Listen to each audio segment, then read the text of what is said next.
दोस्तों, क्या आप जानते हैं एक ऐसा ताला था जिसने भारत और यूरोप के बीच की दूरी हमेशा के लिए बदल दिया। यह ताला किसी लोहे का नहीं बल्कि एक समुद्री मार्ग था। सदियों तक यूरोप के व्यापारी भारत के मसालों, रेशम और कीमती वस्तुओं तक सीधी पहुंच नहीं पाते थे। मतलब जो सर सामान थे इनके पास सीधे मतलब अवेलेबिलिटी नहीं थी इनके पास। तो उनके जो रास्ते थे, अगर हम बात करें तो रास्ते में अब अरब और मध्य एशिया के व्यापारी नेटवर्क थे। मतलब अगर हम यूरोप को देखेंगे तो और अरब को देखेंगे तो उनके बीच से इनका एक रूट था इंडिया आने का। और हम बात करें अगर तो मध्य एशिया के व्यापारी नेटवर्क जो थे, और लेकिन 1998 में, सॉरी 1498 में 1498 में एक ऐसा काम हुआ जिससे पूरा इतिहास ही बदल दिया। 1498 में एक समुद्री मार्ग खुला और इतिहास की दिशा ही बदल गई। नमस्कार दोस्तों, आप देख रहे हैं आपका अपना YouTube channel word info Hindi. और आज हम बात करेंगे इस ताले की। मतलब ये जो ताला है लोहे का नहीं बल्कि एक समुद्री मार्ग के अपेक्ष में हम बात करने वाले हैं, जिसे अंग्रेज सहित पूरे यूरोप, मतलब जो यूरोप थे, अंग्रेज थे, डेनिश थे, फ्रांसीसी थे, यूरोप इंडिया कैसे पहुंचे इसी इसके परिप्रेक्ष्य में हम बात करने वाले हैं। और जिसने अंग्रेज सहित पूरे यूरोप को भारत तक पहुंचने का रास्ता दिखाया। ठीक है, पहले तो कोई नहीं आया था 1498 के पहले तो वैसे कोई आया नहीं था इंडिया। ठीक है, इंडिया तो बढ़िया था अपना। लेकिन 1498 के बाद जब समुद्री मार्ग की खोज हो गई तो रास्ता आसान हो गया। अगर लैंड रूट से ट्रेवल करना उसके कंपैरिजन में सी रूट से ट्रेवल करना बहुत मतलब दोनों में बहुत अंतर आ जाता है। ओके, तो हम बात करने वाले हैं पुर्तगाल ने, जो पुर्तगाल कंट्री थी। अगर हम पुर्तगाल की ज्योग्राफी देखेंगे तो पुर्तगाल हमारा यूरोप कंट्री का पार्ट है। यूरोप और अफ्रीका कंट्री की भी, यूरोप और अफ्रीका कॉन्टिनेंट के बीच में पड़ता है। और अगर इसकी वाटर बॉडी की बात करें तो ये अटलांटिक सी से इस बाउंड्री शेयर करता है अपनी। और अगर वही हम बात करें इसके बारे में तो समुद्री खोज जो थी पुर्तगाली, सबसे पहले पुर्तगाल ही ने किया था समुद्री मार्ग की खोज, वास्को डी गामा जी ने। तो पुर्तगाल ने फैसला किया कि भारत तक सीधी पहुंच का रास्ता खोजेंगे ये लोग। ठीक है, तो स्टोरी यहाँ शुरू होती है कि ये लोग, और भाई साहब बहुत लोग निकले वहां से। तो रास्ता खोजने के लिए एक बंदा नहीं निकला था। मतलब वास्को डी गामा तो एटलीस्ट लास्ट में वो इंडिया पहुंचे हैं, लेकिन उससे पहले बहुत सारे लोग निकल चुके थे जो कि इंडिया नहीं पहुंच पाए थे। और वर्षों की समुद्री खोज के बाद पुर्तगाली नाविक दक्षिण अफ्रीका के तट तक पहुंचे। अब जो हमारा केप ऑफ गुड होप जो हमारा है, नाम सुना होगा, दक्षिण अफ्रीका के एकदम दक्षिण पड़ता है, टिप पॉइंट पे उसके। तो इस स्थान को हम क्या बोलते थे पहले, भी बताया आपको मैंने। आज केप ऑफ गुड होप के नाम से जाना जाता है इसको। अफ्रीका में पड़ता है ये, सबसे साउथ में अफ्रीका के। बाद में इसी मार्ग का उपयोग करते हुए पुर्तगाली नाविक वास्को दा डिगामा 1497 में यात्रा पर निकले। ये 1497 में यात्रा पर निकले थे और मई 1498 में ये भारत के कालीकट पहुंचे। ठीक है, कहाँ पहुंचे थे? केरल के कालीकट, मतलब पोर्ट पर, बंदरगाह पर पहुंचे। यह केवल एक यात्रा नहीं थी दोस्तों, बल्कि दुनिया के इतिहास का टर्निंग पॉइंट था। समझने की कोशिश करिएगा, ये दुनिया के मतलब भाई साहब उसमें जो कंडीशन थी, जो सिचुएशन थी, काफी क्रिटिकल होने वाली थी। उसके बाद से इसका प्रभाव पड़ना शुरू कर। और अगर हम बात करें तो उसके बाद जब वास्को डी गामा की सफलता के बाद पुर्तगाल ने समुद्री, भारत के समुद्र, जो समुद्र था वहां का सी था, व्यापार पर अपना प्रभाव बढ़ाना शुरू कर दिया।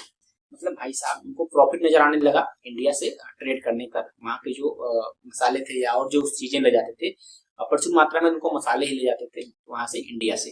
ओके, अब हम आगे बात करते हैं इसके बारे में, आगे क्या हुआ स्टोरी में।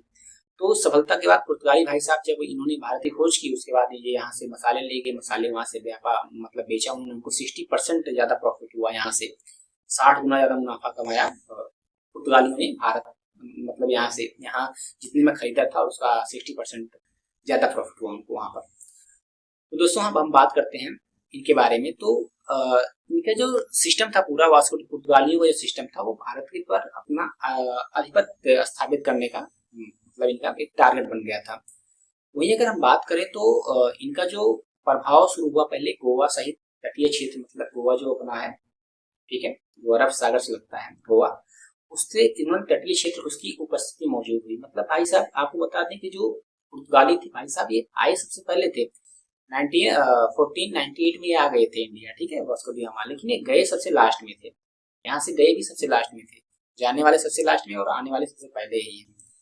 तो इन्होंने क्या किया अपना अब जब समुद्री रूट भाई साहब क्लियर हो गया, तो वहां से आने वालों की संख्या बढ़ गई भाई साहब। अब किसी को खोजना है नहीं, बस आना है। जिसको पता लगता था भाई साहब इंडिया में इतना प्रॉफिट हो रहा है, यहाँ से लोग व्यापार करते हैं, सब लोग आने लगे। अब इसके बाद डच, फ्रांसीसी और अंग्रेज ये इसी समुद्री मार्ग से भारत आने लगे। मतलब डच भी आए, फ्रांसीसी भी आए और अंग्रेज भी आए। बात है 1600 की, जब अंग्रेज ने ईस्ट इंडिया कंपनी की स्थापना की। एलिजाबेथ द्वारा क्या किया गया, ईस्ट इंडिया कंपनी की स्थापना की गई। कंपनी का जो व्यापार था, व्यापार के बहाने मतलब एक तरीके से वो ट्रेड करने की वजह से भारत आए। ठीक है, अगर इनका सिंपल फंडा देखा जाए तो भारत इसलिए आए थे, ट्रेड करने के लिए भारत आए।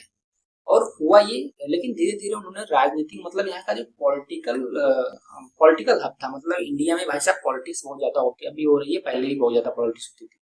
तो राजनीति शक्ति हासिल कर ली, मतलब धीरे धीरे उन्होंने अपना आधिपत्य स्थापित कर लिया किस पे, पॉलिटिक्स पे, इंडिया की पॉलिटिक्स पे।